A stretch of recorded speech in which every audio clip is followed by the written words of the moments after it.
What it is, everybody? It's your boy Sammy. You know what I'm saying? Man, we are back with another one. Now, this was probably the biggest request. I just couldn't remember the name last night, and to dig through the comments was hard. So, of course, a dozen of you came through last night and left me this comment right here on this reaction. Y'all read it in the title below, but it's a lot to read here. Amira Willighagen, you know, Avi, Maria Gomez, Canisius Church. Okay, that's all I'm gonna say. Christmas concert 2015. As far as I'm gonna go with it, I want to start by saying, always remember. I keep forgetting to point this out. Always remember to dream. Never, ever, ever give up on your dreams. I thought about, speaking of dreams, I thought about making a whole video talking about my dreams. And I ain't talking about like dreams of grandeur. I'm talking about dreams like actual dreams I've had in my head while sleeping. To give you all a glimpse inside my brain, because my dreams aren't usually very positive ones. So I thought about making a whole video about my dreams. I swear, like, my dreams could be made movies. You know what I'm saying? Like, yeah. But that's just a thought. It probably won't ever happen. Anyways, so let's get into this right here, man. And y'all don't forget to like, comment, share, and subscribe. Push that bell for notifications so you get notified of every upload that I do. I'm on a road to 100K by the end of this year. There's a lot of good reasons. I can't keep saying it, but there's a lot of good reasons. Y'all have no idea. I will, at the end of this video, if you guys please stick around, at the end of this video, I will put a card up on the end screen for you guys that explains kind of what I've been through from 2022 to now. So I will put that up. If you guys want to watch that, check it out. You know what I'm saying? I would greatly appreciate it, just so you guys get understand why I keep saying So, but for right now, let's get into this one right here. Amira Willighagen, Avi Maria Gomez. You know the rest of the words. Let's get it. Y'all said it's the best one.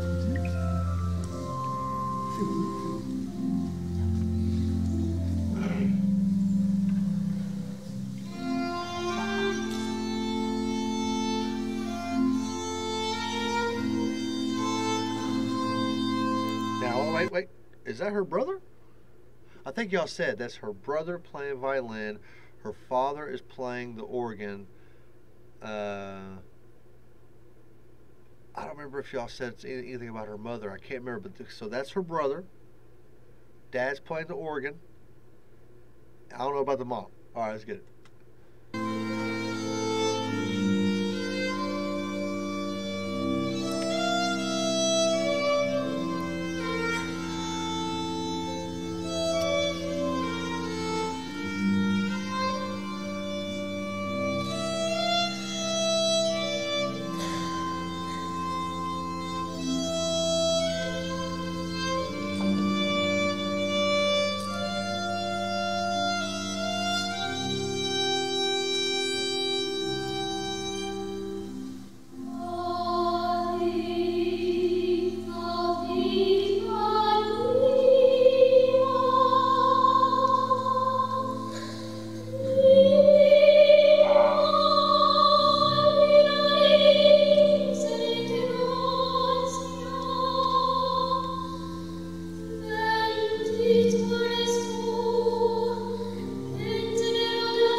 here we are back to her tiny self. Okay, so she's back in that tiny body again.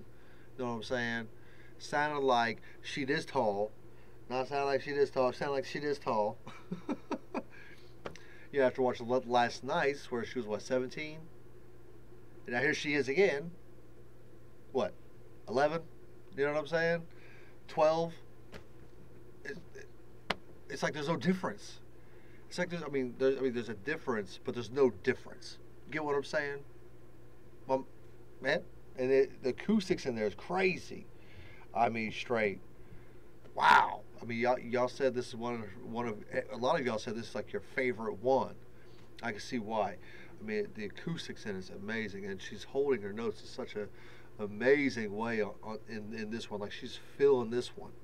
You know what I mean? She's doing such an amazing job. I guess 2 years after she won, so I mean, just at this point, the sky was the limit, and that's just it. You know what I'm saying? And it's still going that way.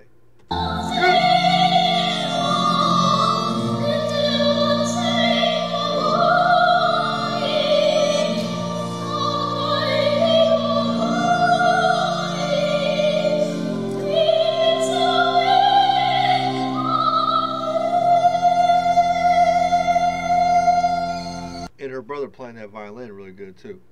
Throw that out there.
I mean, crazy.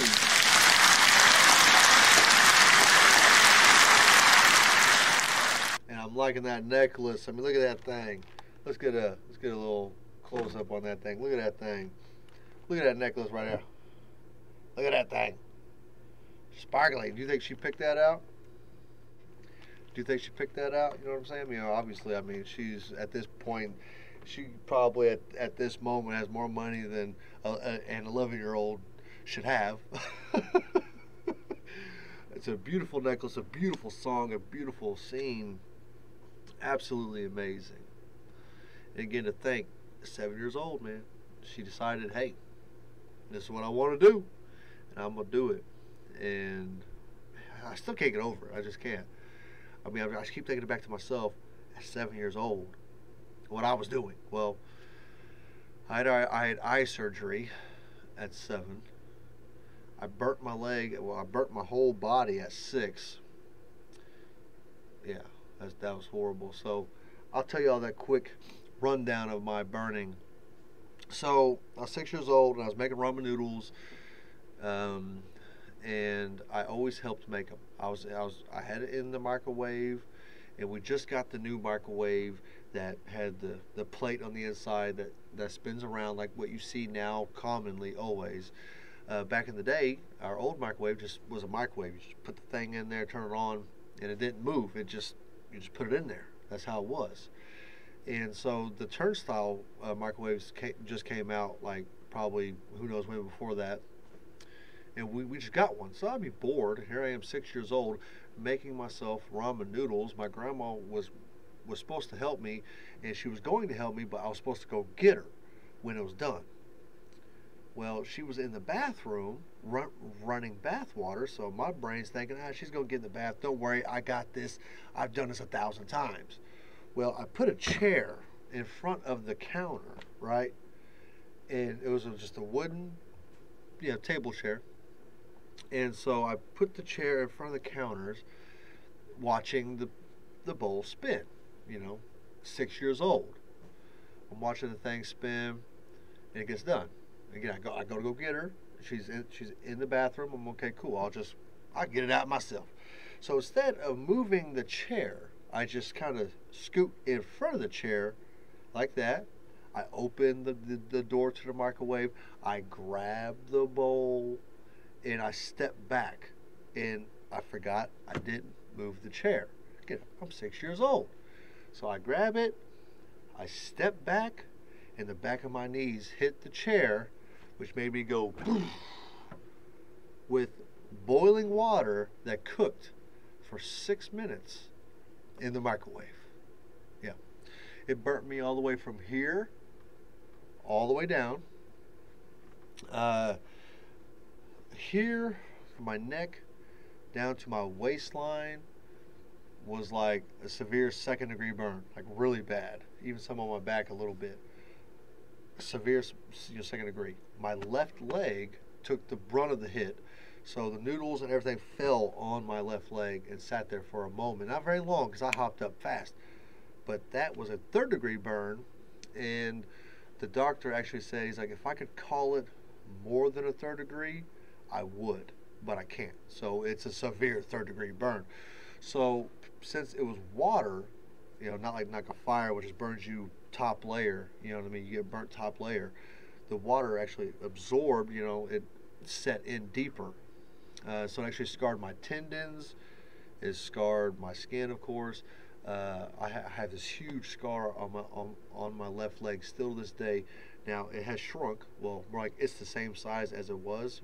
I grew, but yeah. So that's why I'm really careful with my kids if they're cooking. I don't play around with it because, again, I know the outcome of a mistake and the long-term healing process that came with it. The physical therapy that came with it, everything that came with it was horrible. The sad thing is I barely remember any of the healing process. For one, I was medicated, like heavily medicated. Pills didn't work. They had to give me adult medications to even try to touch the pain. I was constantly going to a place to get it cleaned every day. I don't remember any of it. I remember only a couple occasions, and that was near the end because it was so painful that my brain literally just blocked it out. I don't remember any of it. I try to remember. And I do remember the few occasions, and it was painful then, but my grandma and everybody would say that even the nurses and everybody would be crying because what they had to do, they had to clean it, they had to. And here I am screaming.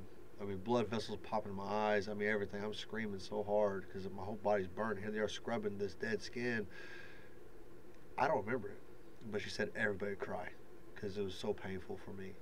That was my young age. You know what I'm saying? 6, 7 years old. I had to relearn how to walk again. Actually, more like I had to stretch my leg out because since the tendons got scarred as well too, it caused a lot of tension. It took forever to get myself walking again.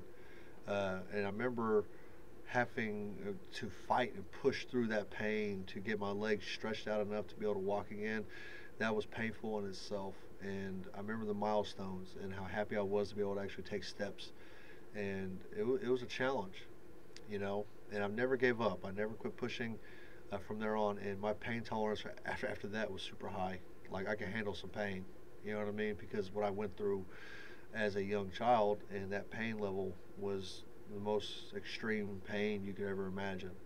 So, I mean, it was so extreme I don't remember it. That's how extreme the pain was. But now I remember the burning, of course. So the moment it happened, I hopped up in my chair that I was sitting. I don't know how. I was sitting like this, and I literally, my feet were in the chair. I sprung up so hard that I landed in the chair with my feet. I looked down, and next thing you know, I'm running, and I am naked. I don't know how I got naked, but I was naked. I stripped off all clothes because again, they were hot. Um, and then my grandma would come running out of the bathroom, you know, because she was just running bath water. So when she got the noodles out, she was going to get in. And so she grabbed me up, ran me to the sink. You know what I mean? Started spraying cold water on it. I couldn't even tell. I had a bubble this big on my thigh. My whole thigh was one big giant bubble. And she was spraying cold water on me, and I asked her, I was like, "Is that cold water?" She's like, "Yeah." I was like, "I can't tell." I couldn't tell. It felt warm. It felt hot. My Uncle Tim came through, picked me up, and rushed to the hospital. They got me in there real fast. They laid my little naked body down. Here I am, naked, butt showing. I remember that there was this lady staring at me, and my grandma had me wrapped up in a towel, and my butt was hanging out though. And I was like, this lady was looking at me. I was like, "Grandma." She's like, "What?" I was like, "She's staring at my butt." Stupid. So I go.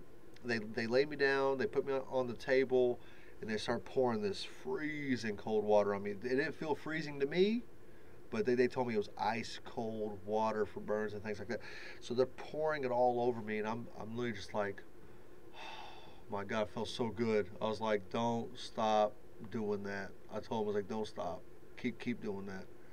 And they're like, "No, we can't." I'm like, "Why?" And they were like, "Because you get hypothermia and die." And I was like, it freaked me out, you know what I'm saying? Then I look at my grandpa. Somehow he showed up. I don't know how he even got there, but he was there. And I looked at my grandpa. Then this is my great grandfather. I looked at him. I was like, "Am I gonna die?" And then I was out. They must have sedated me, something. I don't know, but they put me to sleep. Um, and next thing you know, I'm walking inside the house, all bandaged up, and beat up, and I don't even know how long I was at the hospital for. And then right after the healing process of my leg and going through all that mess, I had eye surgery. Right after, it was like just one big bad long. For a long time I had the dates mixed up. I thought I had eye surgery, then burnt my, or I don't know, whatever. It's all confusing because it was so much at one time, an early age of my life, so much trauma, and for the longest time I had no clue. I had undiagnosed PTSD, no clue. But everything I read about childhood trauma and PTSD, when I started reading it, I was like, "Wow, this is exactly what the hell I went through." But who would have known? It was a long time ago. No one would have known about that stuff or even thought about it, you know? So I went through life struggling a lot, actually, because of the things I've been through at such an early age. And it reflected on my behavior and the things I ended up doing later on in life. But I always had common sense about myself. I knew when it was time to throw in the towel. I knew when to change my life. I knew when to make the changes necessary to make it through life. But I had a long run of stupidity. You know what I'm saying? Who knows? I mean, there's so many factors to all that stuff. But area I grew up in and all that too. But anyways, all right, you guys, man, I appreciate y'all for sticking around and listening to my story. It's just kind of randomly. When I do these reactions, I'm completely 100% freestyle, completely 100% real. I don't watch beforehand. Now I've already heard the song, but I haven't seen this scene. Y'all hit me up on this one big time. But when it comes to what I say, anything I do, it's all just freestyle and it comes out. So I appreciate everybody for showing your love. Appreciate everybody for coming through, man, and hearing my story. If you heard the story, in the comments below, beyond all the nice things you want to say about Amira and myself, put leg in the comments below if you've seen it. And like I said, I'm going to put a video up somewhere right over here, somewhere around me right now, you know what I'm saying, for 2022 and what I went through this past year and a half. Oh man, it's been crazy. All right, you guys, till my next one. Peace.